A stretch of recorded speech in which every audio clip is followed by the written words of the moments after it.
Magandang umaga po, magandang araw po sa inyong lahat na aking mga taga-subaybay sa programa ng Bread of Life.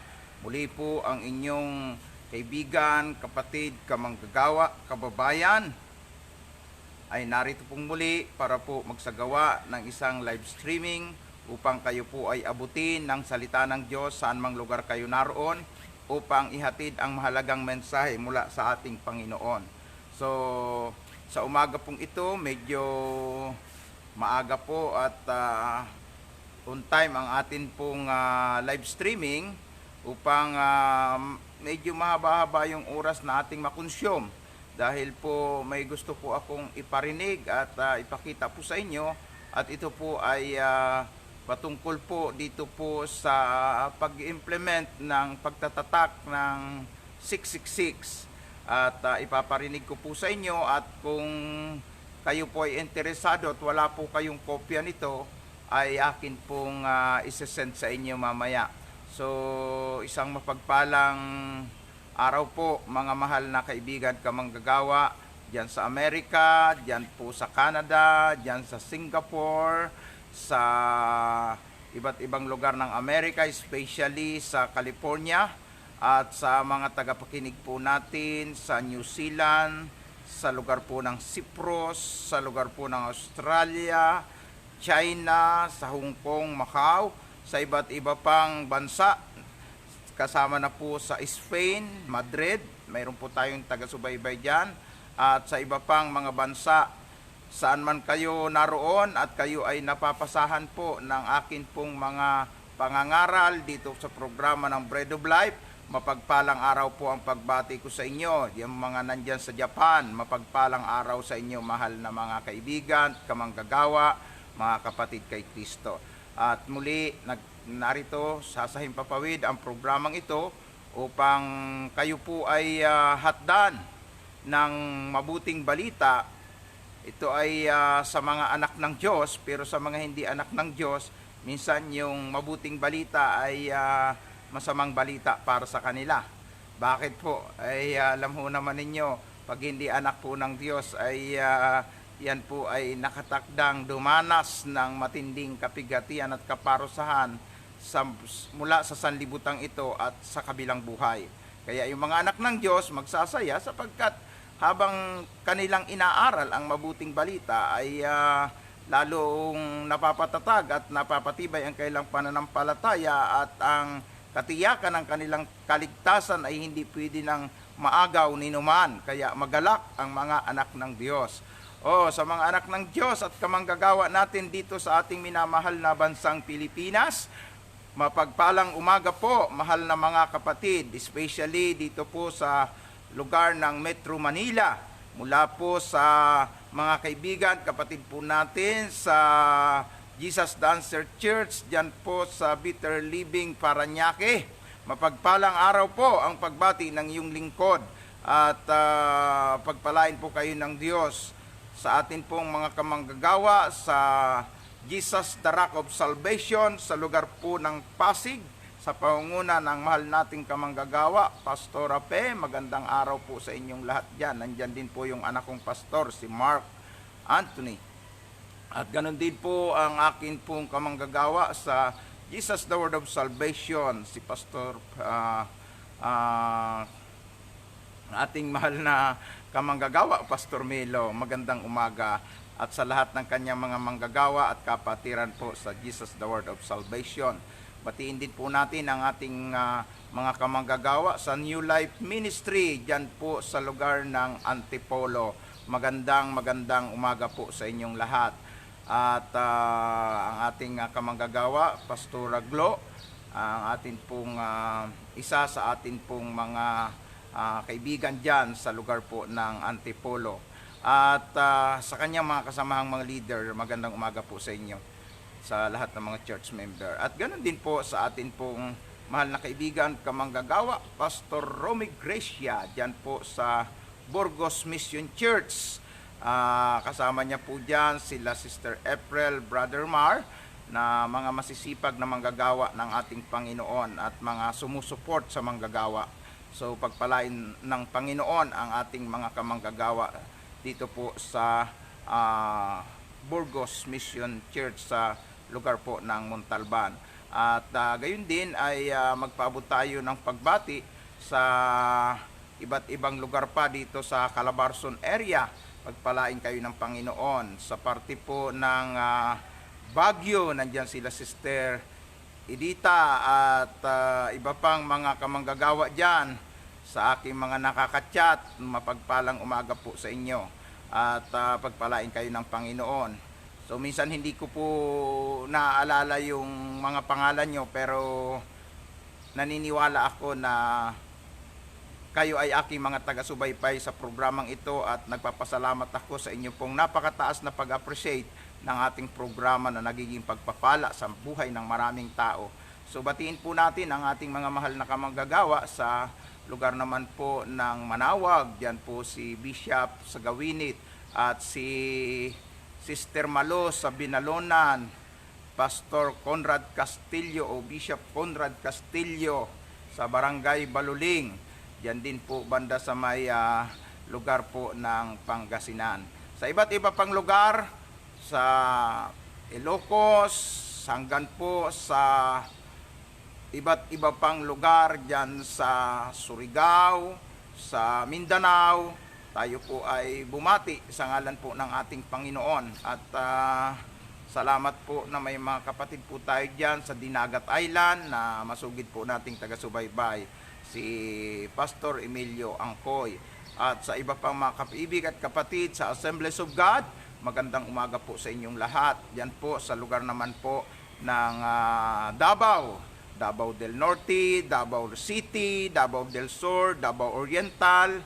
So, maging ano na lang po, hindi na po tayo mag-isa-isa, mahabang oras pa po yan.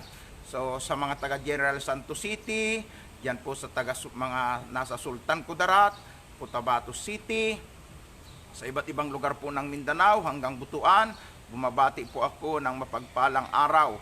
So, nagagalak ako na patuloy na tinatangkilik na po ang ating programang Bread of Life.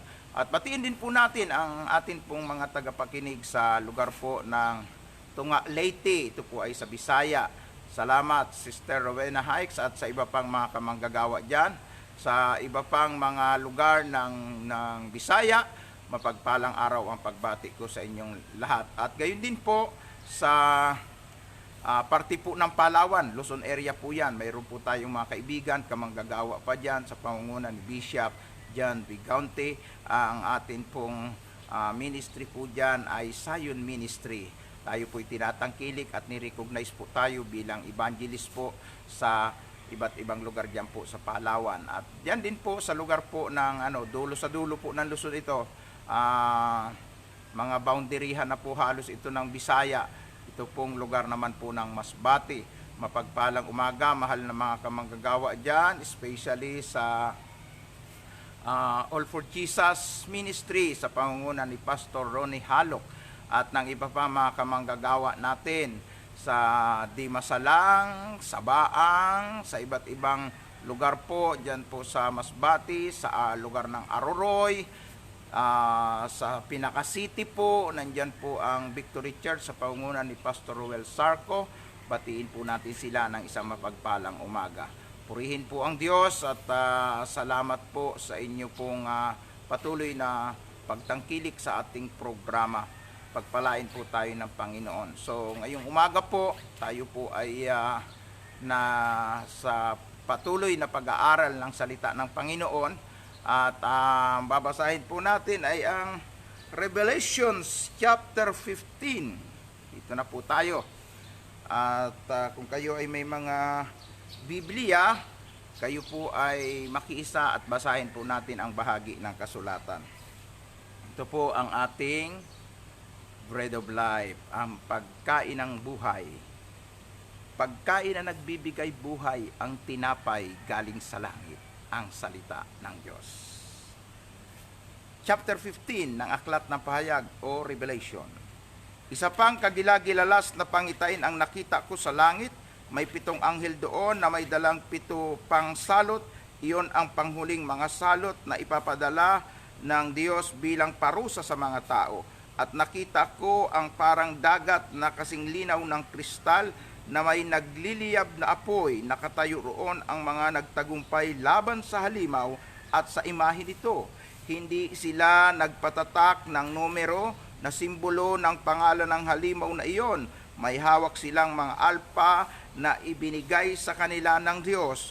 Umaawit sila ng awit ni Moises na lingkod ng Diyos na siya ring awit ng tupa. Ito ang awit nila, Panginoong Diyos na makapangyarihan sa lahat, kahanga-hanga ang iyong mga gawa. Hari kayo ng lahat ng bansa, ang mga pamamaraan ninyo'y makatarungan at tama. Sino ang hindi matatakot at hindi magpupuri sa iyo? Kayo lang ang banal. Lalapit at sasamba sa iyo ang mga tao sa lahat ng bansa, sapagkat nakita ng lahat ang matuwid ninyong gawa. Pagkatapos ito, nakita ko na bumukas ang templo sa langit, ang tunlang sambahan, kung saan nakalagay ang kautusan, at mula roon sa templo ay lumabas ang 7 anghel na may dala ng 7 salot. Nakasuot sila ng damit na puting-puti at may mga gintong pamigkis sa kanilang dibdib. Ang isa sa 4 na buhay na nilalang ay nagbigay sa 7 anghel ng tig-iisang sisidlang ginto na puno ng mga parusa ng Diyos na nabubuhay magpakailanman. Last verse, verse 8, na puno ng usok ang templo dahil sa kadakilaan at kapangyarihan ng Diyos, at walang makapapasok doon hanggat hindi natatapos ang 7 salot na dala ng 7 anghel. Pinagpala ang salita ng Panginoon. Tayo po'y manalangin. Mabiyaya, mapagmahal na Diyos, Ama naming makapangyarihan sa lahat, sa umaga pong ito, lubos po ako nagpupuri at nagpapasalamat ng iyong salita ay muli po naming nabasa, muli naming pagsasaluhan, na ito po ang pagkain ng aming kaluluwa. Pagpalain po ninyo ang aking mga tagapakinig na maging bukas po ang kanilang sisidlan, at ang espiritu ng pagkaunawa ay igawad po ninyo sa bawat isa, lalo sa iyong lingkod na gagamitin para maghayag ng iyong mga salita, na siya pong magbibigay ng kalakasan at katatagan sa aming pananampalataya, na siya naming magiging inspirasyon. Salamat, Panginoon, sa pribilehiyo na patuloy na mangaral ng iyong salita, at sa pamamagitan po nito, Panginoon, ay naihahanda namin ang bawat isa, at napalalakas namin ang bawat isa, na-encourage at nahahamon kami na magpatuloy na maglingkod sa iyo, anuman ang aming mga pinagdaraanan, anuman ang aming pagdaraanan. Alam namin, Panginoon, na kayo ang Diyos na higit na nakakaalam ng mas mabuti para sa amin. Kaya kung anuman ang pinagdaraanan namin at pagdaraanan sa hinaharap, alam po namin na ang lahat ay nasa ilalim ng iyong kontrol. Wala kami ibang dapat gawin kundi pagkatiwala ang aming sarili, lalong-lalo na po sa umagang ito na minsan pa kaming mag-aaral ng iyong salita. Patnubayan mo kami ng iyong banal na espiritu, ikaw lang po ang maitaas. Sa pangalan ng iyong anak na si Jesus, ito po ang aming panalangin. Amen and amen and amen. To God be the glory. Hallelujah. So, ngayong umaga ay nasa chapter 15 po tayo, at dito po ay inilalarawan po yung kalagayan ng mga taong hindi natatakan. At pagdating po doon sa bago po matapos ang chapter 15, ay ipinakikita naman yung paglitaw ng angel, na kung saan po sila naman po yung may dala ng 7, tawag dito'y 7 mangkok na puot ng Diyos, o 7 matitinding salot na ibabagsak sa mga tao naman po na nagpatatak at natatakan ng tatak ng Antichrist. At yamang ang ating pag-uusap ay patungkol po doon sa mga hindi natatakan at mga natatakan ng tatak ng Antikristo.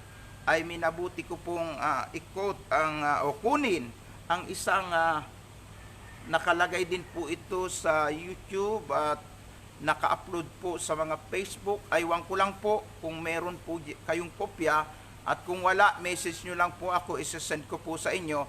Pero ito po ay ipaparinig ko na po sa inyo, sapagkat ito po ay yung nagaganap na. Ibig sabihin, hindi po kailan mangyayari, kundi ito po'y nangyayari na pagtatatak po sa ibang mga bansa ay ini-implement na po ang naturang pagtatatak. Kaya po pakinggan po natin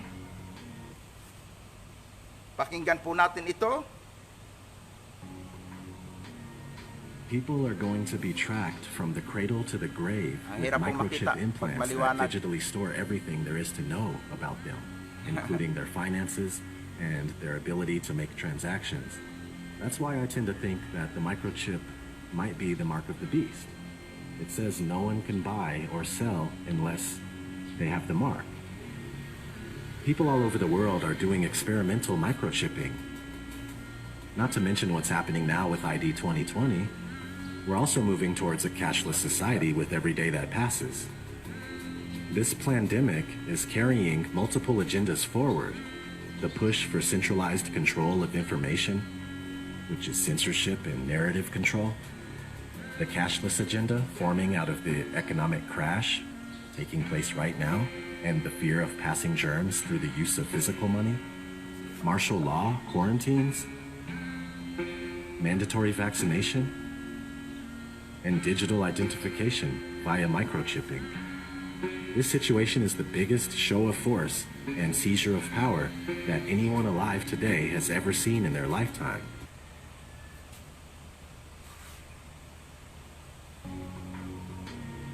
People are going to be tracked from the cradle to the grave with microchip implants that digitally store everything there is to know about them, including their finances and their ability to make transactions. That's why I tend to think that the microchip might be the mark of the beast. It says no one can buy or sell unless pakinggan lang they po have the natin. mark. Medyo hindi nyo makikita eh. People all over the world are doing experimental microchipping. Not to mention what's happening now with ID 2020. We're also moving towards a cashless society with every day that passes. This pandemic is carrying multiple agendas forward. The push for centralized control of information. Makikita po natin na yung nangyayari ngayon, ito na po yung dinidiscuss, ito po ay 2015 pa po. So tingnan po ninyo yung nangyayari ngayon 2020, tungkol po sa pandemic, tungkol po sa mga quarantine, at tungkol po sa marami pang mga nangyayari. Okay, magpatuloy po nating pakinggan. Which is censorship and narrative control. The cashless agenda forming out of the economic crash taking place right now, and the fear of passing germs through the use of physical money, martial law, quarantines, mandatory vaccination, and digital identification via microchipping. This situation is the biggest show of force and seizure of power that anyone alive today has ever seen in their lifetime. This is very serious. Life is not going back to normal ever again.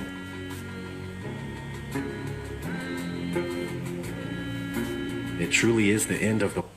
Yan po, sinasabi niya, darating yung isang sitwasyon na ang buhay ng tao ay hindi na magiging normal. At yan po ay nararanasan natin ngayon. Pero po, ito pong naglathala nito ay advance po na ipinahayag at ngayon nangyayari po. Pagpatuloy po tayo. World as we know it. We need to take a stand. Refuse forced vaccines. Destroy 5G technology any chance we get, and don't let them fill you up with fear. From what I gather, they lose. Ayan, pinopromote na po ang 5G technology at sinasabi niya i-refuse natin ito, utanggihan natin ito sapagkat ito po ay gagawa ng matinding damage po sa kaisipan at sa utak ng tao at dito po kukunik ang ito pong mga i-implant po na microchip at pagpatuloy po tayo para lalo po nating maintindihan. In the end anyway. You know, I really hope that's true. And this life is only temporary, so don't be scared. Be strong and stand up for yourselves. I know one thing for sure. I'll die or be thrown in a FEMA camp, or worse, before going along with what they're doing right now. Maybe you should consider doing the same thing. This has been ODD. Never sleep again, my friends. Take care.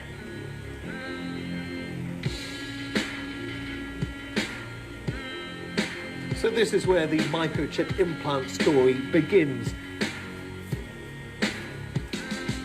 You will be chipped. It's just a matter of time. A small firm recently embedded microchips in their employees as a way to bypass company badges and corporate logons and to get attention for their cafeteria kiosks, which are available on a cashless payment plan like Apple Pay. The latest office innovation is a microchip implanted in the skin and designed to replace the traditional keypad for opening doors, using the copier, and buying food in the cafeteria. Employees at a vending company are going from the assembly line to front of the pack to get microchipped. Do you think this is the future? It is the future, and we look at this as being responsible.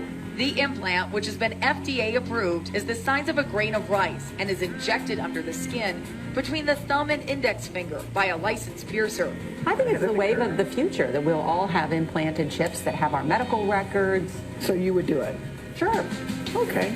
Well, you're carrying around a phone anyway. This is a microchipping party. Hannah's getting an electronic chip implanted into her hand. So congratulations, Hannah. Thank you. You've been chipped? Yes, I know. How does it feel? Feels good. I'm excited to see what. Okay. So hindi ko na po tinapos. Basta po, yan po ay pinarinig ko po sa inyo at kung interesado po kayo, wala po kayong kopya ng isinasagawa na implementation po ng paglalagay ng mga microchip sa Amerika, sa iba pang mga bansa, ay ngayon pa lang po ay kung interesado kayo, pwede po niya akong i-message at kung hindi pa kayo nakareceive ng video nito, ipapadala ko po sa inyo para maging klaro po sa inyo yung atin pong mga pinag-uusapan na sipin po ninyo sipin po ninyo, ang Biblia ay nasulat magdalawang taon na ang nakalilipas, ipinahayag ng Diyos kay Juan nung siya ay naka-lockdown sa pulo ng Patmos na darating yung panahon na magkakaroon po ng tatakan at yung itatatak po ay ito po sa mga hindi mananampalataya, sa mga tao na walang matibay na pananampalataya, sila po ay tatanggap ng tatak na ito sapagkat dinidiscuss po dito na hindi pwedeng bumili o magpabili kung wala kang tatak.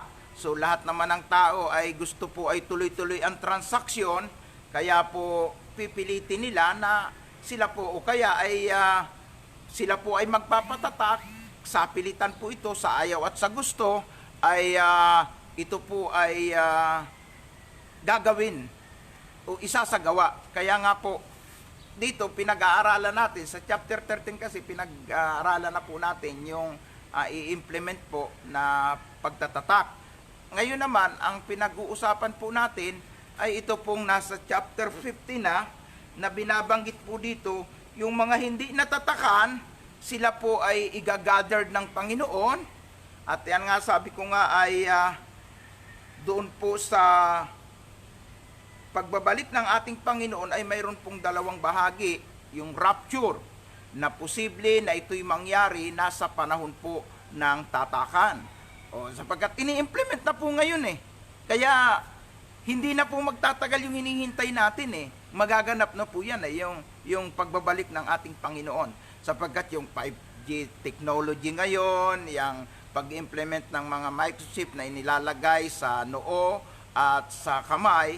At kagabi po ay nakakita po ako ng isang larawan na sa China po, may mga bata po, wala silang alam. Kasi gusto ng tuloy-tuloy na makapag-aral, mga magulang. So, kinakailangan ng vaccine.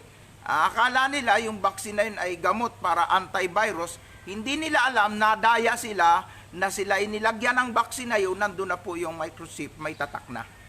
At kapag ka may tatak ka na, kailanman ay hindi ka na accepted sa kaharian ng Diyos. Hindi ka na pwedeng maging pamilya ng Diyos sapagkat ang espiritu ng mandarayang espiritu ang siya nang kukontrol sa buhay mo. At lalakad ka na na talagang ang daan mo ay sa daanan ng kapahamakan. Mahirap pong maligtas pag ikaw po ay natataka na, sapagkat iyan ay pagpapatunay na ikaw ay pag-aari na ng demonyo. So ngayon, ang sabi po dito sa chapter 15, yung mga hindi daw po natatakan o yung hindi magpapatatak, kaya po anuman ang mangyari, huwag tayong pumayag na tayo po ay matatakan. Ang ating magiging buhay, ang sabi po dito, hindi sila nagpatatak ng numeros na simbolo ng pangalan ng halimaw na iyon. May hawak silang mga alpa na ibinigay sa kanila ng Diyos. Ayan. So ito pala pong mga hindi natatakan at hindi nagpatatak ay sigurado po na pupunta sa lugar na inihanda ng Panginoon. At sabi nga dito ay sila ay may hawak na mga alpa o sila ay magiging mga awit. At lahat naman po talaga ng mga anak ng Diyos kapag pumunta po sa langit, ang gagawin po doon ay walang tigil na pagpupuri at pagsamba sa kataas-taasang Diyos. Kaya sabi ko nga, ngayon pa lang ay mag-practice na tayo na laging magpuri at sumamba sa Panginoon dahil pagdating doon sa langit, yan ang pangunahing gawain natin. So, sa lahat ng hindi papasakop sa gobyerno ng Antichrist ay mayroon tayong magandang lugar na pupuntahan at doon ay mararanasan natin ang kaligayahang hindi natin naranasan sa mundong ito. Lahat ng lungkot, lahat ng hirap na ating binata nang tayo nabubuhay dito sa lupa, yan po ay mababaliwalang lahat dahil ang kagalakan at kapuspusan ng Espiritu ng Panginoon ay ating tatamasahin at tayo ay talagang mabubuhay na maligaya sa harapan ng Panginoon. At dito ay pinakita nga kay Juan na yung mga hindi inatatakan, sila ay patuloy na magpupuri at sasamba sa ating Panginoon. Okay, so bigyang diin naman natin yung mga tao na nagpatatak. Okay, babalikan po natin ang chapter 14 verse 9. At pagkatapos tutuloy po tayo dito po sa mga huling talata ng 15 para malaman ninyo na doble talaga yung paghihirap na aabutin. Hanggang po sa 16. Okay. Ito po, 9. Sumunod pa ang isang anghel sa dalawang anghel na nauna, sumigaw din sila. Ang lahat ng sumamba sa halimaw at sa imahe nito at tumanggap ng tatak nito sa noo o sa kanang kamay ay makararanas ng galit ng Diyos. O ayan. Kaya babasahin natin ngayon dito, ano ba yung galit na yun ng Diyos? So, sabi dito ay ibubuhos ang 7 mangkok ng puot o galit ng Diyos. Ibig sabihin, ipaparanas sa mga tao. So, dito sa 9 ay sinabi nga dito na yung mga tumanggap ng tatak ay ipaparanasin ng matinding galit ng Diyos. Sabi po dito, ay makararanas ng galit ng Diyos sapagkat parurusahan sila sa nagniningas na apoy at asopre sa harapan ng tupa ng mga anghel ng Diyos. So, ito po yung pagpaparusa sa impyerno. Iba pa yung pagpaparusa habang sila'y nandito sa mundo. Tatalakayin natin mamaya. Sabi dito, ang usok ng apoy na nagpapahirap sa kanila ay papailan lang magpakailan man. Araw at gabi wala silang pahinga sa kanilang paghihirap dahil sinamba nila ang halimaw at ang imahin nito at nagpatatak ng pangalan nito. Ayan. Kaya pag nagpatatak, sabi ko nga sa inyo, mahirap ka nang maligtas at ang parusa ng Diyos ay sasaluhin o tatanggapin ang matinding galit at kastigo ng Panginoon na isasagawa sa mga taong magpapatatak. Okay. Tingnan po natin. Ang sabi po dito sa mga huling talata, chapter 15 po tayo. Balik po tayo dito sa chapter 15, verse 7. Verse 6. At mula sa templo ay lumabas ang 7 anghel na may dalang 7 salot. Nakasuot sila ng damit na puting-puti at may gintong pamigkis sa kanilang dibdib. Ang isa sa 4 na buhay na nilalang ay nagbigay ng sa 7 anghel ng tigiisang sisidlang ginto, puno ng mga parusa ng Diyos na nabubuhay magpakailanman, na puno ng usok ang templo ng Diyos dahil sa kadikala at kapangyarihan ng Diyos, at walang makapapasok hanggat di natatapos ang 7 salot na dala ng 7 anghel. Tuloy na po tayo ng chapter 16, verse 1. Mula roon sa templo ay narinig ko ang malakas na sigaw ng utos ng 7 anghel, humayo na kayo at ibuhos ninyo ang parusa ng Diyos sa mga tao mula sa 7 sisidlan. Ayan. Doon po sa tinalakay naman natin kahapon sa mga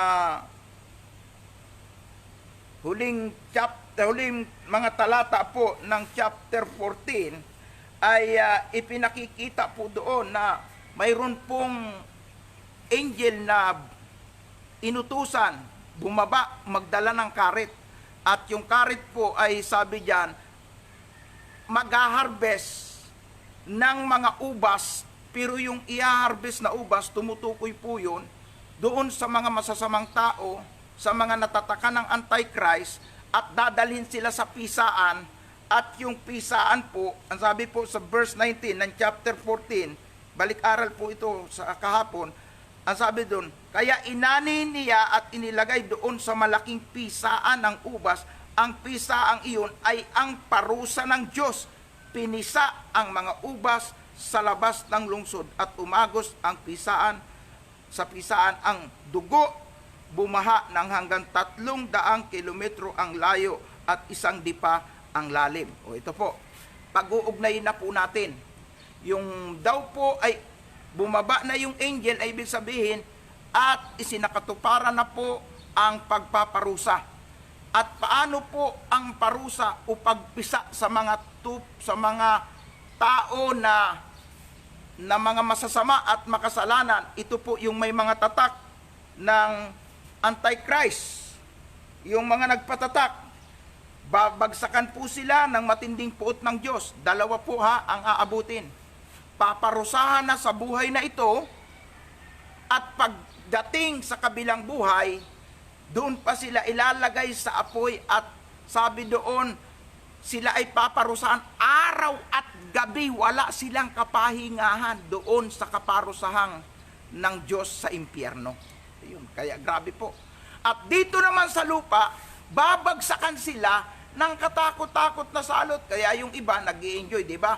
Sa pinakinggan natin kanina, sa ngayon, magpapatatak sila kasi ang dami daw benefits.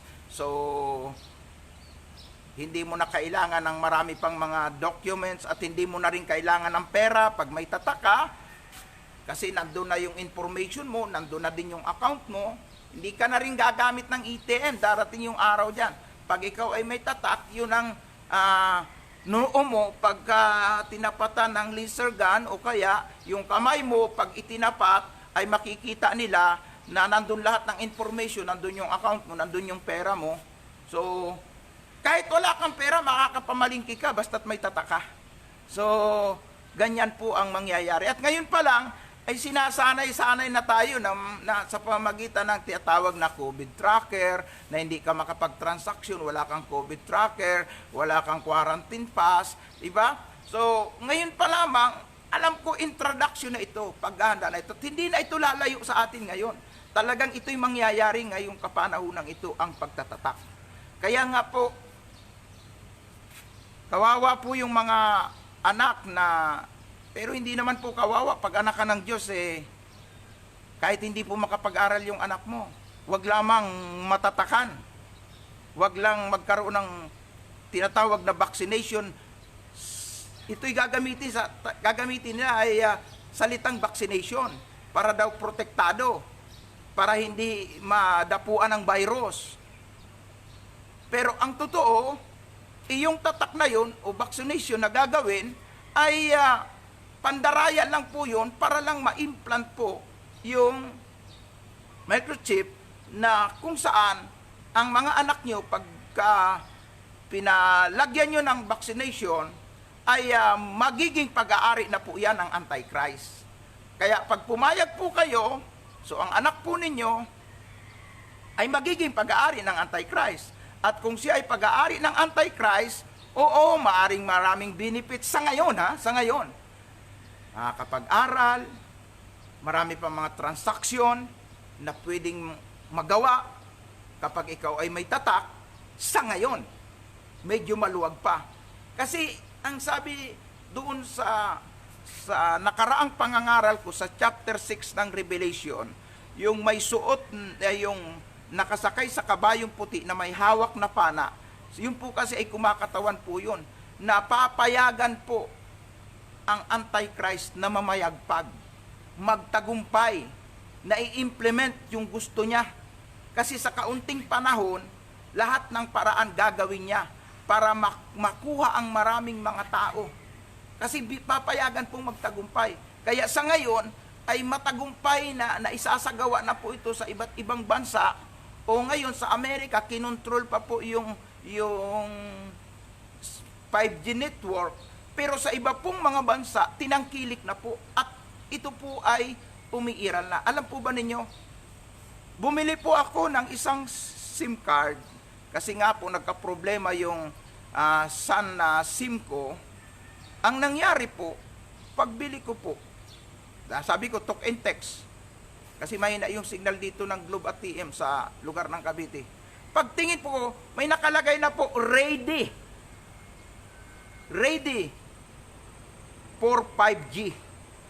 O sa 5G network. Ibig sabihin, yung mga SIM ngayon ay nakahanda na rin para po sa pagtanggap ng bagong teknolohiya ng 5G network. Na ang 5G network ay isa sa pinaka-instrumento ng Antichrist para makuha ang bawat tao saan mang lugar sila naroon. Ayan. Kaya nga po, basta tayo ay tumangkilik at mag-subscribe na po nito, ay malaki ang possibility na kahit saang lugar po tayo, madedetect nila tayo. Dahil po sa ginagamit na SIM. Kaya po, naniniwala ako na dito na sa panahong ito magkakaroon ng implementation ang 666. Pero, tayo po kasi may option pa eh. Sa mga cellphone na ginagamit natin, may nakalagay po dyan 2G, 3G, 4G. Doon lang muna tayo. Wag na, kung sakaling lumitaw na nag-o-offer na yung 5G network, wag na wag niyong i-accept. Kasi sa ngayon wala pa naman eh. Yung SIM card may nakalagay na ready for 5G, pero wala pa po. Ready pa lang, inihahanda pa lang. So ibig sabihin, pag yan po ay, kasi hindi naman po pwedeng hindi mabalita yan eh, mababalita yan eh. At ang totoo niyan, sa Cebu City nga eh, mayroon ng mga pakikipag-agreement yung mga matataas na opisyal doon para po sa 5G network. Ibig sabihin, i-implement na po dito yan sa ating bansa. Kaya lang, may mga opsyon pa eh. Alam nyo naman yan, mga nagagamit ng cellphone, mayroong 5G, mayroong 2G, 3G, 4G. Doon lang muna tayo. Pagka po umientra na o kaya ay umiiral na po ang 5G network, wag na po natin tangkilikin yon.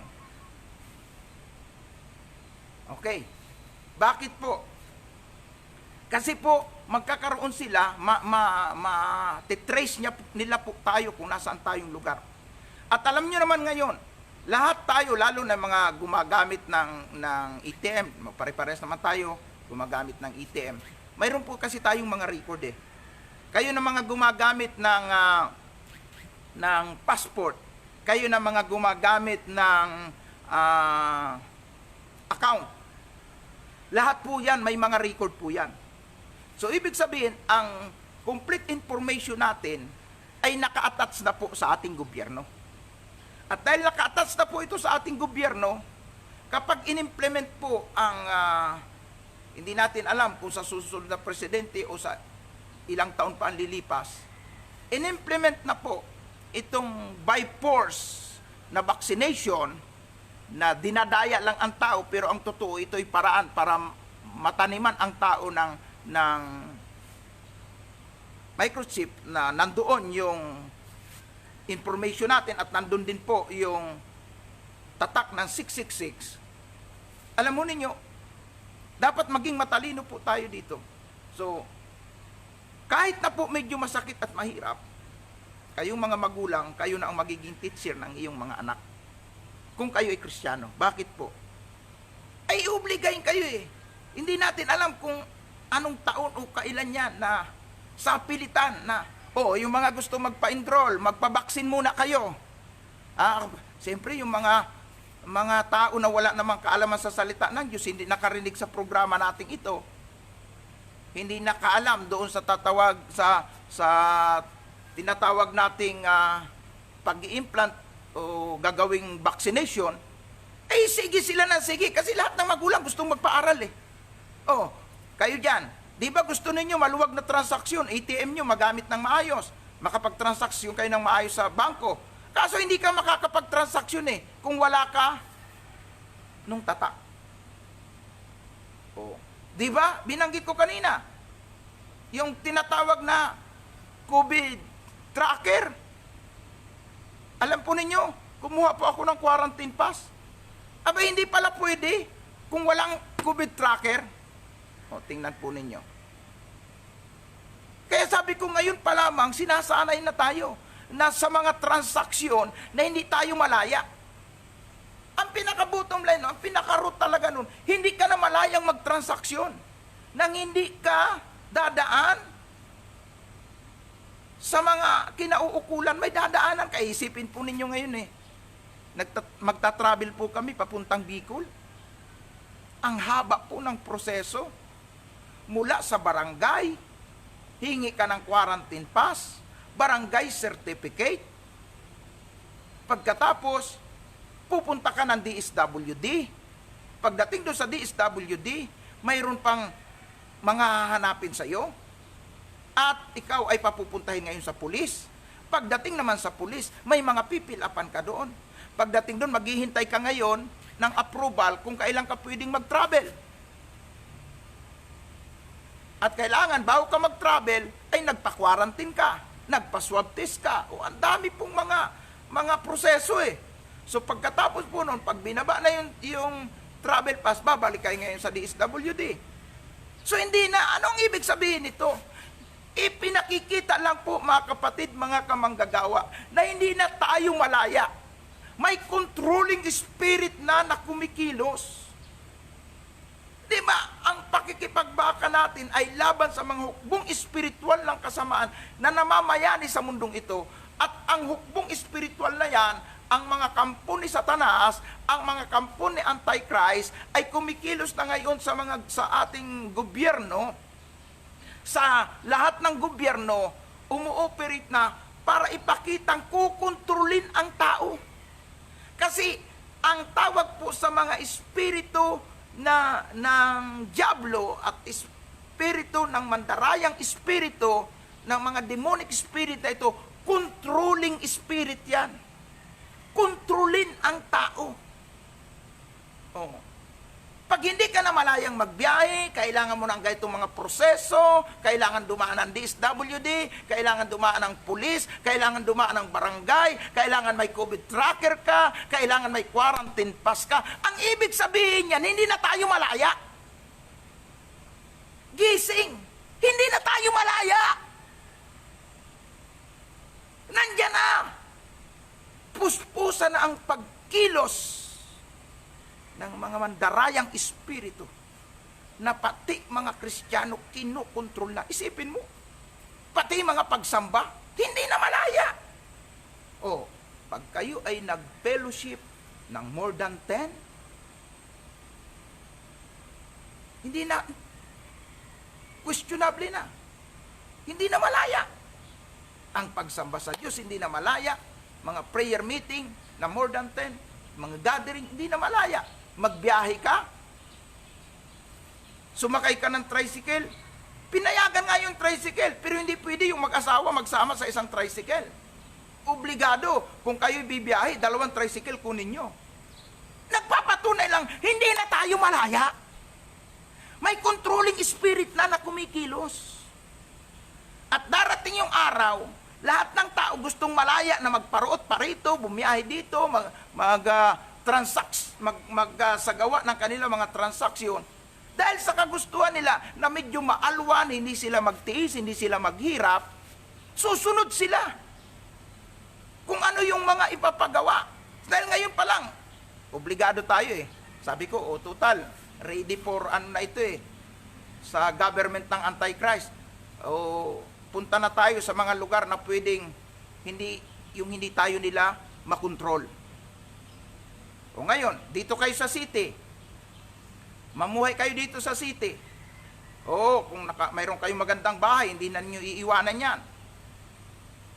Pero hindi kayo magiging malayang kumilos. Sapagkat lahat ng transaksyon nyo, kinakailangang magpasakop kayo sa policy ng barangay na nakakasakop, ng munisipyo na nakakasakop. Sapagkat ang implementation ng Antichrist, yung mandarayang espiritu, sa gobyerno po yan eh. Hindi na tayo malaya, inuulit ko. At darating na yung araw na ang kapalit ng quarantine pass ng mga COVID tracker na yan ay tatak na ng 666. Ay anong dapat gawin? Anong dapat gawin? Para hindi tayo, kasi may maganda namang benepisyo, pangako ang Diyos eh. Pag hindi tayo natatakan, ay nakahanda ang mga damit na puti doon sa langit. At nakahanda ang napakagandang lugar na kung saan ang lansangan, lalakaran natin ay ginto. Nandun lahat ng mga mamahaling perlas. At hindi na kailangan magbayad, mangonsumisyon sa pambayad sa kuryente dahil ang kaluwalhatian ng Diyos ang tatanglaw sa syudad na yon. At tayong lahat ay walang tigil na magpupuri at sasamba sa Panginoon at mabubuhay na maligaya magpakailan-kailanman. So, alin ang pipiliin mo? Yung kasalukuyang buhay, may tataka, malaya ka, bumili, magpabili, bumiyahe, kung saan-saan pumunta. Pero, babagsakan ka ng galit ng Diyos. Sasaluhin mo ang puot ng Diyos. Tatalakayin natin yan.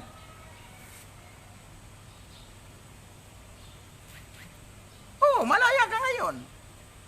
Kaya lang, nakalaan kang parusahan. Nakalaan kang ilagay doon sa lake of fire. Araw at gabi ay walang kapahingahan. Ang sabi doon, sa lahat ng nagpasakop, nagpatatak. Wala pa yung kasi ang mangyayari kasi, lahat ng may tatak na ito, darating yung araw, sasamba na rin ito. Doon sa ipapasamba, ribulto man yan, ngayon dami na sumasamba sa ribulto eh. Ribulto man yan, o mismo ang Antichrist. Sasamba, kasi pag may tatak ka na, kontrolado ka na ng espiritu nito. Malaya ka, pero ang problema nga, darating yung matinding galit ng Diyos sa lahat ng nasasakupan ng Antichrist, sa lahat ng mga alipores niya, at sa mga taong magpapasakop sa kanya, babagsakan sila ng matinding puot ng Diyos. Kaya pagdating ng chapter 16, tatalakayin natin yung 7 mangkok ng puot ng Diyos na ibubuhos sa mga tao. At dito po ay daranas po ang tao ng mga katakot-takot na hirap. Simulan po natin yung unang mangyayari kapag ibinuhos na po yung matinding galit ng Diyos. Chapter 16. Mula roon sa templo ay narinig ko ang malakas na sigaw na nag-uutos sa 7 anghel, humayo na kayo at ibuhos ninyo ang parusa ng Diyos sa mga tao mula sa 7 sisidlang iyan. Kaya humayo ang unang anghel at ibinuhos sa lupa ang laman ng kanyang sisidlan at nagkaroon ng masasakit at nakapandidiring mga sugat ang mga taong may tatak ng halimaw at sumamba sa imahin nito. Ang liwanag po. Ano po yung unang salot na tatama? So, ang sabi po dyan, magkakaroon ng nakapandidiring mga sugat. Susugatin ang mga tao. Yung virus nakakalat, hindi po yung Mahihirapan kang huminga, lalagnatin ka, manunuyo ang lalamunan mo. Yan yung sa COVID natin na sinasabi, yung virus. Hanggang sa ikaw ay mamatay. Ito naman iba. Ibig sabihin, mayroon namang kakalat na virus na ang bawat madapuan ito, susugatin siya.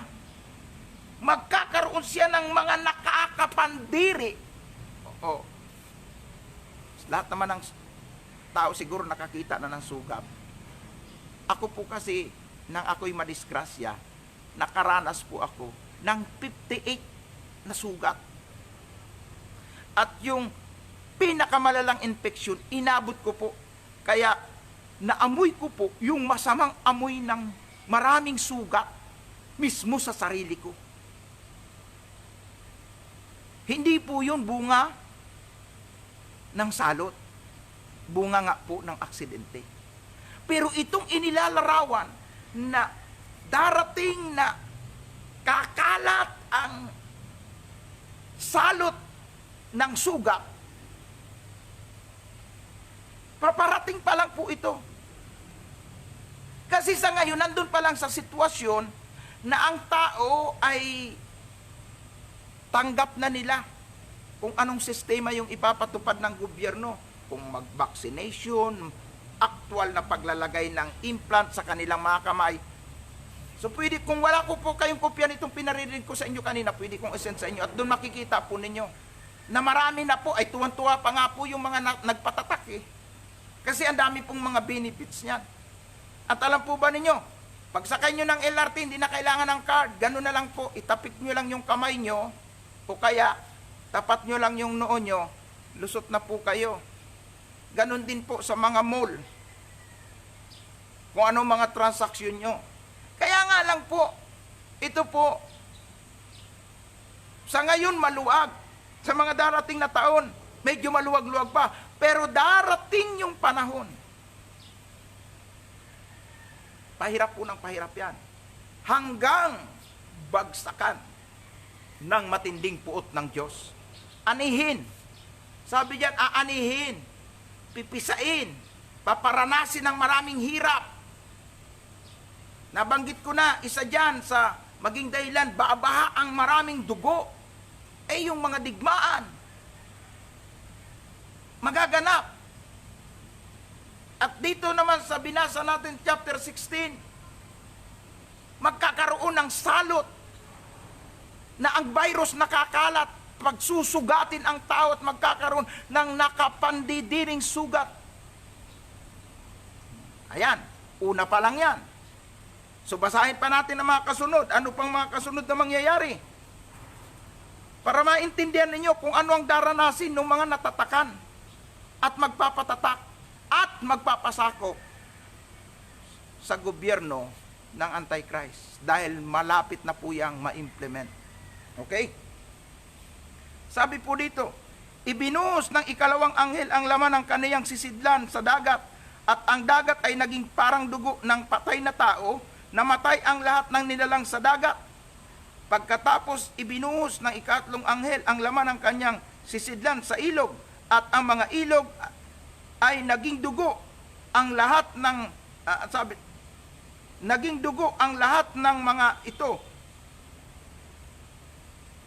Narinig ko, verse 5, narinig kong sinabi ng anghel, nakatiwala sa tubig, makatarungan po kayo, Panginoon, kayo ang Diyos noon at kayo rin ang Diyos magpahanggan ngayon. Banal kayo at matuwid. Ang parusa ninyong ito sa mga tao, pinadanak nila ang dugo ng mga pinabanal at mga propeta ninyo, kaya dugo rin ang ipapainom ninyo sa kanila. Ito ang nararapat na ganti sa kanila. Oh. Kita po natin, ano po yung kasunod na mangyayari? Pagkatapos ng mga nakapandidiring sugat, ang dagat po ay magkukulay dugo. At ang sabi po doon, lahat ng mga nabubuhay sa karagatan ay mamamatay. Oh. Matindi po ang daranasing hirap. Wala nang mahuhuling lamang dagat sa dagat. O ay ang daming tao ay kinabubuhay po sa karagatan. At marami po ang naghahanap buhay dyan. Ibig sabihin, kung wala nang nabubuhay na mga nilalang dyan sa karagatan, katakot-takot na hirap po ang aabutin. At hindi lang yon. Bukod sa magkakaroon ng matinding salot sa dagat, pati pala mga ilog, magkukulay dugo. At wala nang maiinom ang tao. Imagine niyo yan, ha? Wala nang maiinom ang tao. Hanggang sa mag-iinom na sila ng dugo. Kaya sabi doon, marapat na ito'y danasin ng mga taong ito. Ito yung may mga tatak ng Antichrist, mga nagpasakop sa Antichrist. Nasa ilalim ng Antichrist. Marapat lamang nadanasin nila ito sapagkat sila ang nagpadanak ng dugo ng mga propeta, ng mga lingkod ng Panginoon. Kasi maliwanag na sa panahon ng gobyerno ng Antichrist, may mga nakatakdang pugutan ng ulo, pahirapan at patayin dahil maninindigan sila sa Ebanghelyo na tinanggap nila. Naninindigan sila sa Diyos. Hindi sila magpapatatak at may nakatakdang pugutan ng ulo, patayin sa pamagitan ng tabak o ano pa mang mga pahirap. Pero ang sabi ng Panginoon, darating yung oras. Kaya nga wag tayong gaganti. Ano man ang mga mapapait na ginagawa sa atin, masasakit. Darating ang oras, Diyos ang gaganti. At sabi diyan, yamang kayo ay nagpadanak ng dugo ng mga propeta, ng mga lingkod ng Diyos, darating ang araw, ang iinumin ninyo ay dugo. Grabe. Maaring may mag-interpret nito na ito'y symbolical, na maaring ang kahulugan ay magiging madugo ang mga panahong yon. Magkulay dugo ang dagat, magkulay dugo ang ilog. At sabihin na natin na magiging madugo yung mga panahong yon.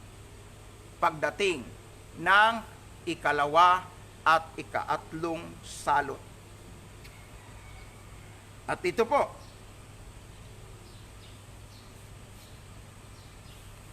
verse 8, ibinuhos ng ikaapat na anghel ang laman ng kanyang sisidlan sa araw at naging mainit ang sikat ng araw, kaya napaso ang mga tao. Ayan. Ano po yung pangatlong kastigo na gagawin ng Diyos o parusa o pagbubuhos ng matinding galit at puot ng Diyos? Ang araw ay sisikat ng napakainit at mapapasok ang mga tao. O di ba? Ang daming mga pag-aaral ng scientist, sabi nila, mabubutas na yung ozone layer. Kaya matindi na yung sikat ng araw. At may mga bansa po talagang 47 degrees ang init. Ay dito po sa atin, 40 degrees lang. Di na tayo makatulog kung walang aircon. Maaaring sabihin natin, ay marami naman, puro air condition. O ano man ang gawing solusyon ng tao. Pero hindi naman lahat ay mag-aircon.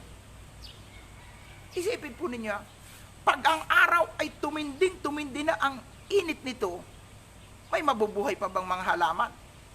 Mamamatay na ang mga halaman. Hindi na makakapagtanim ang mga tao. Ay panahon nga ni Propeta Elijah 3 taong hindi umulan. Nang kandahirap-hirap ang mga tao. Eh paano kung dumating yung panahon yun? Hindi lang hindi uulan, kung hindi ang sikat ng araw nakakapaso na. At ang liwanag po ng sinasabi po dito, dahil sa matinding init na yan,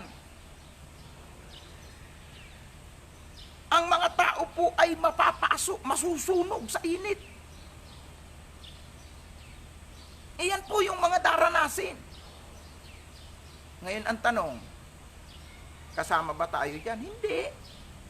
Kasi yung parusa na yun sa mga tao nga na nagpatatak, sa mga taong nasa ilalim ng Antichrist o pagpagobyerno ng Antichrist. Ay nasaan ngayon ang mga anak ng Diyos? Ang mga Kristiyano.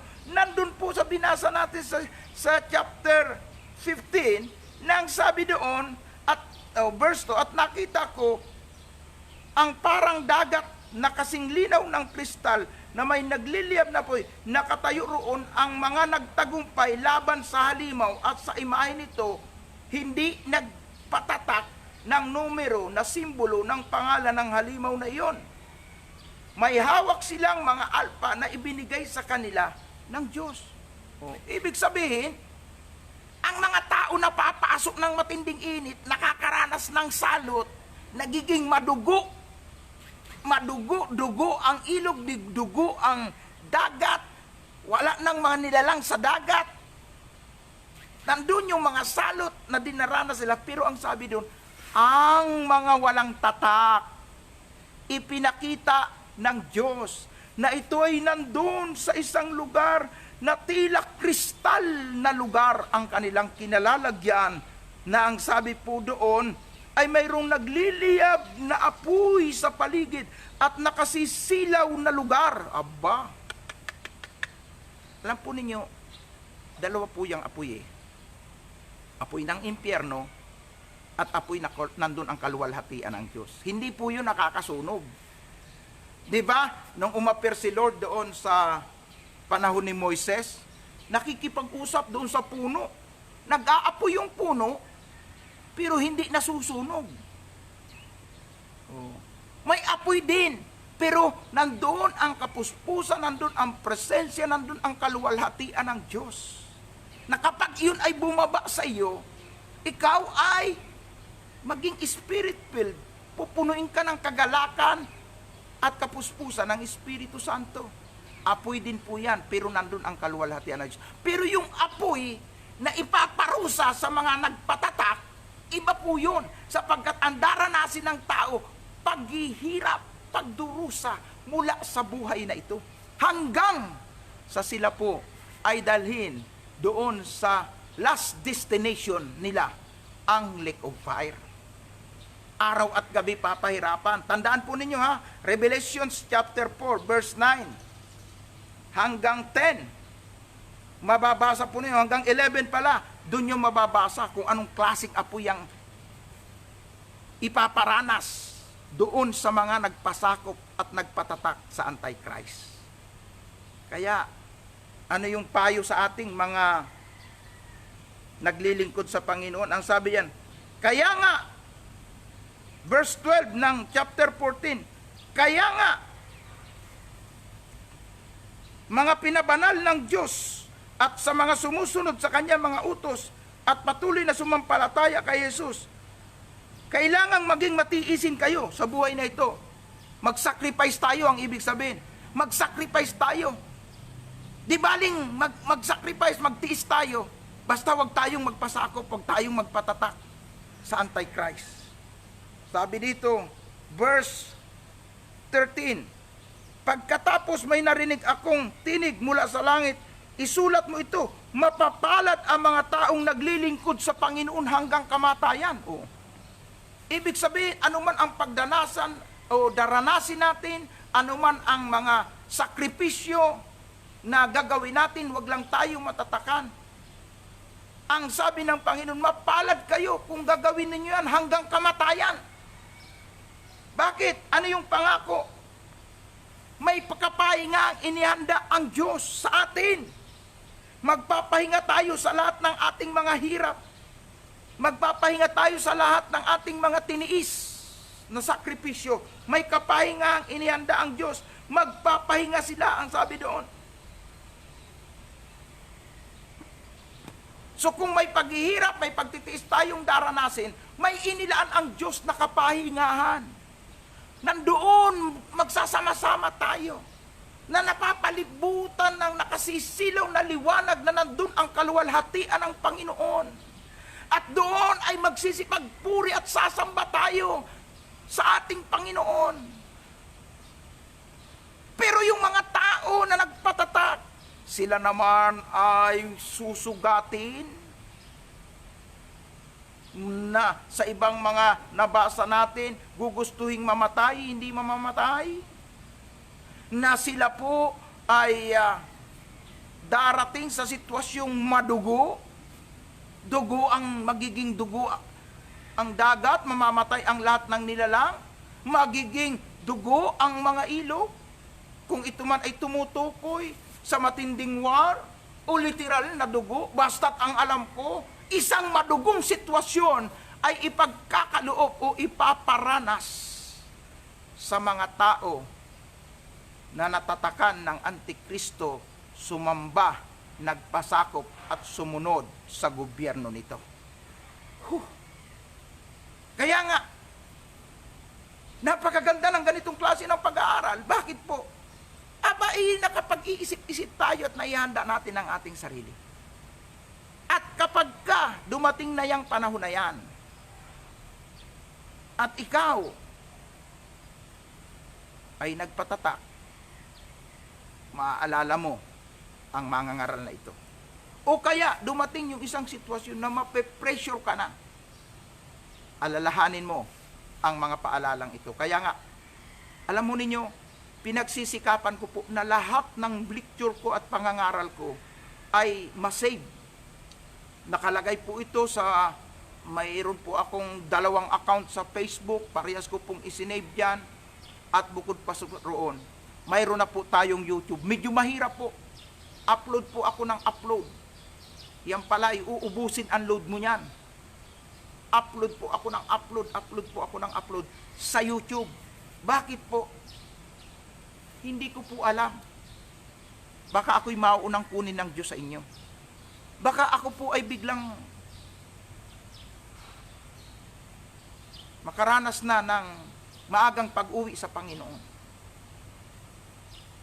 Ang gusto ko po, lahat ng kaalaman na binigay sa akin ng Panginoon, lahat ng katuruan na pwede kong ituro, ay ituro ko na.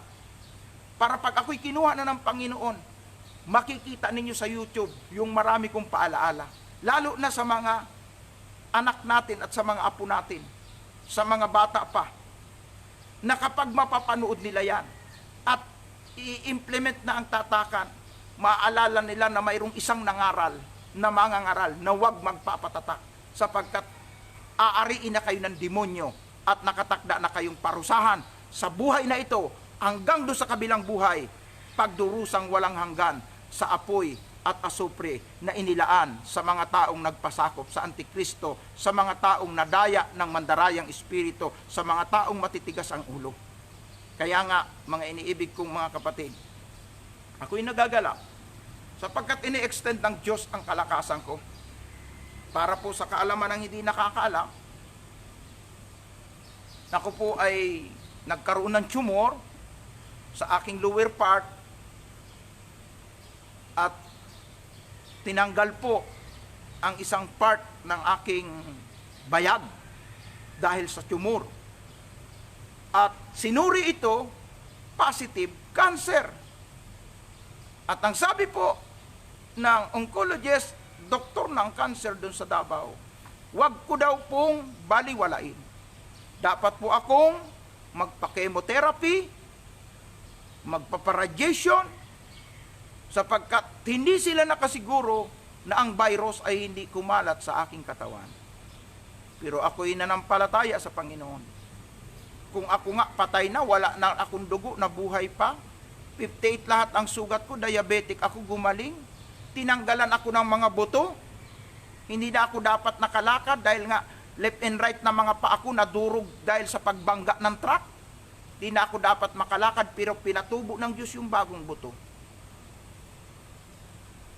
Hanggang sa ako'y nakalakad. Nagkaroon ako ng infection na napakalala na dapat ay ikinamatay ko, pero hindi po ako namatay.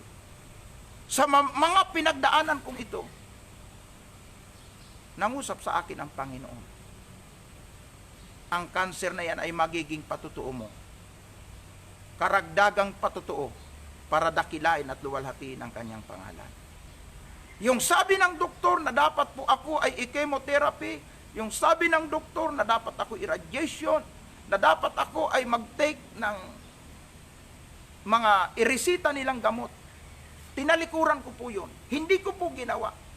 Yung sabing kunin yung specimen na tinanggal, yung tumor na tinanggal sa akin, na kasing laki ng ulo ng sanggol na bagong silang. Nandun po sa may Santa Rosa Medical Center, pinakukuha ng doktor at dapat dalahin po doon sa St. Luke. Dahil ilalaboratory doon, dahil kung marami pang mga kasamang iba pang mga virus ng cancer, makita nila yon bago po ako i-chemo o magpa-chemotherapy at magpa-radiation. Pero hindi na po ako pumunta ng Carmona ay ng Santa Rosa Medical Center, hindi ko kinuha yung pinakukuha ng doktor. Hindi na rin po ako bumalik sa doktor. Ano pong ginawa ko? Sabi ko, patay na ako, binuhay pa ako ng Panginoon. Wala na nga akong dugo, nabuhay pa. 58 ang sugat ko, nagsigaling. Wala nang buto ang left and right na pa ako, tumubo. Tapos ngayon sasabihin, may cancer. Eh sabi ko, mas mabigat yung pinagdaanan ko. Buhay ako at ginagamit ng Diyos. O ngayon, kailan lang yon? December. Ngayon, buwan na ng June. Although, may nararamdaman ako paminsan-minsan nakakaiba, pero hindi ko pinapansin. May business nga po, hirap po akong tumayo eh. Hindi po ako nag-maintenance ng gamot na sa cancer. Ano po yung ginawa ko? Ang ginawa ko pong maintenance, yung daily bread natin. Tuwing umaga, bumabangon ng maaga, nananalangin, nag-aaral ng salita ng Diyos, at pag alas 6, nangangaral ng salita ng Diyos sa pamamagitan ng live streaming. Ngayon, ilang buwan na tayo sa ating ginagawa. Halos 2 buwan na po ito na ating ginagawa. At patuloy po akong ginagamit ng Panginoon. At ipinagpapauna ko nang sabihin sa inyo na lahat ng gift ni Lord sa akin gusto kong ipagamit. At lahat ng kaya kong ipangaral ay ipapangaral ko. At ito ay isave. Ingatan nyo. Sa inyong mga YouTube, makikita nyo, Rodrigo Bacos, mag-subscribe po kayo. Kasi isang araw, hindi nyo na ako makikitang nagla-live at hindi nyo na ako makikitang nagsasalita. Diyan na ninyo ako panoorin sa aking mga YouTube, sa aking itong live streaming. Kung mahinto na po ito, subaybayan nyo po ang aking mga pangangaral at mapagpapala po kayo. Pero habang tayo ay binibigyan ng lakas ng Panginoon, habang kaya nating mangaral at magturo, gagampanan ko po ito. Para po patuloy kayong encourage, palakasin ang loob, at bigyan ng babala na kahimanwari ni isa sa inyo, pati sa inyong mga anak at ina po, ay walang matatakan ng tatak ng Antichrist. Dahil sinasabi ko sa inyo, 2 matinding parusa ang aabutin. Sa buhay na ito, sasaluhin niya ang mga salot na ibubuhos ng Diyos sa mga kalaban, sa Antichrist, sa mga masasamang espiritu, at sa lahat ng magpapasakop sa gobyerno ng Antikristo. At pag sila ay namatay, nakahanda ang lake of fire upang parusahan sila araw at gabi ng kaparusahang walang hanggan. Revelations chapter 14 verse 9 to 12 hanggang 13. Basahin po ninyo o basahin ninyo ang Book of Revelations chapter 14. Kaya nga, habang tayo may panahon at pagkakataon pa, pasalamatan natin, purihin ang Diyos sapagkat tayo'y malayang nakakapag-aral ng Kanyang salita. Bukas, ipagpapatuloy natin ang pagtatalakay sa mga salot na ibabagsak sa mga tao na nagpatatak sa Antichrist, sa mga tao na naging matigas ang ulo, sa mga tao na hindi nagpasakop sa Diyos. At patuloy ang pag-aaral natin hanggang matapos natin ang Book of Revelation. To God be the glory. At ngayon po, tayo po ay darako po sa panalangin. Una po, ikaw ba ay sigurado na ang tatak ng Diyos na buhay ay nasa iyo na? Ang Holy Spirit? Nararanasan mo ba na kumikilo sa iyo ang Espiritu Santo? Gumagawa sa iyo ang Holy Spirit? Kung hindi, bukas ang trono ng Diyos na ang lahat ng nagnanais na makaranas ng kapuspusan ng Kanyang banal na Espiritu, handa niya po itong ipagkaloob. Dahil ito po yung tatak ng Diyos na buhay, na katiyakan na tayo ay nakatakdang kunin ng Panginoon pagdating ng rapture at dalhin sa magandang lugar na inihanda niya sa kalangitan. Kung wala ka pang katiyakan na kapag ikaw'y namatay, sa langit ka pupunta, ngayon ang araw ng kaligtasan para sa iyo. Makiisa ka sa panalangin at tayo ay manalangin. Una po, pagsuko ng ating sarili, aminin natin tayo makasalanan. Pangalawa po, deklarasyon ng pananampalataya kay Jesus. At pangatlo, tanggapin natin siya as a Lord, Savior ng ating buhay. Hallelujah. Sabay po kayo sa panalangin, kayo na wala pang katiyakan sa pagpasok sa langit, wala pang katiyakan ng kaligtasan. Sabayan niyo ako sa panalangin. Mahal na Diyos, amang makapangyarihan sa lahat, sa pangalan po ni Jesus, nagpapasalamat kami sa mahalagang mensaheng ito na aming narinig, na naging pagkain ng aming kaluluwa, na kung saan, Panginoon, naintindihan namin na dapat ihanda namin ang aming sarili at dapat magkaroon kami ng katiyakan sa aming kaligtasan. Jesus, Panginoon na tagapagligtas, nagpapakumbaba akong lumalapit sa iyo. Patawarin mo ako sa lahat ng aking kasalanan, inisip, sinalita mula sa pagkabata hanggang sa edad ko ngayon. Binubuksan ko sa iyo ang aking puso, pumasok ka po sa akin. Tinatanggap kitang tunay bilang Panginoon at tagapagligtas. Mula ngayon, tanggapin mo ako bilang anak mo at pagharian po ninyo ako ngayon at habang ako'y nabubuhay. Salamat, Panginoon, sa biyaya ng kaligtasan at sa mabuting balita. Purihin ka, ito ang aking dalangin. Sa ngalan ng Ama, ng Anak at ng Espiritu Santo. Amen. Huwag na po kayong sumabay at tayo po ay magkakaisa na manalangin. So yung mga nagpaabot ng mga prayer request, mga nag-send po ng prayer request po nila sa Messenger, kilala kayo ng Panginoon, sabihin nyo na lang po yung pangalan ng inyong mga gustong itaas sa panalangin. Hindi ko po nabanggitin isa-isa kasi kung isa-isahin ko po sa dami po, ay talaga pong hindi po sapat yung oras natin. So, ikaw na may prayer request, yumuko ka, makiisa ka sa panalangin. Kung may karamdaman, mayroong mabigat na problema, sabihin mo ngayon, kung personal mo man yan o sa relatives mo, sabihin mo ngayon, Lord, katagpuin nyo, tugunin ang pangangailangan ng aking relatives. Tulungan po ninyo siya. Sige po, sa loob ng ilang sandali, malaya ninyong sabihin ang inyong mga prayer requests. At narito po ako para backupan po kayo. Sige po. Yung mga may sakit muna po ang ating itaas sa panalangin. Panginoong makapangyarihan sa lahat, sa pangalan ni Jesus, ako po na yung lingkod kasama ng aking mga tagapakinig na may itinaas na kahilingan. Una po itong may mga relatives na nakakaranas ng sakit, anumang sakit yan. Ama, sa pangalan ni Jesus, nagdideclare ako ng miracle healing in Jesus' name. Sa prayer request ni Sister Ana, sa kanyang kapatid, sa prayer request ng ilang mga tagapakinig ko, sa kanilang anak, sa kanilang asawa, sa kanilang mga kamag-anak. Lord, sa pangalan ni Jesus, ang prayer request sa iba't ibang uri ng sakit ay aking idinadalangin na iyo pong paghimalaan, na maranasan nila ang himala galing sa iyo. Sa pangalan ni Jesus, receive your healing in Jesus' name. In Jesus' name. Hallelujah. At paano naman po sa mga prayer requests? Sa personal man, ito man ay sa pangangailangan, sa financial, pangangailangan, emotional, nakakaranas ng kaguluhan, kawalan ng kapayapaan, pagkabalisa. Ito'y panghihina sa pananampalataya, kawalan ng pananampalataya.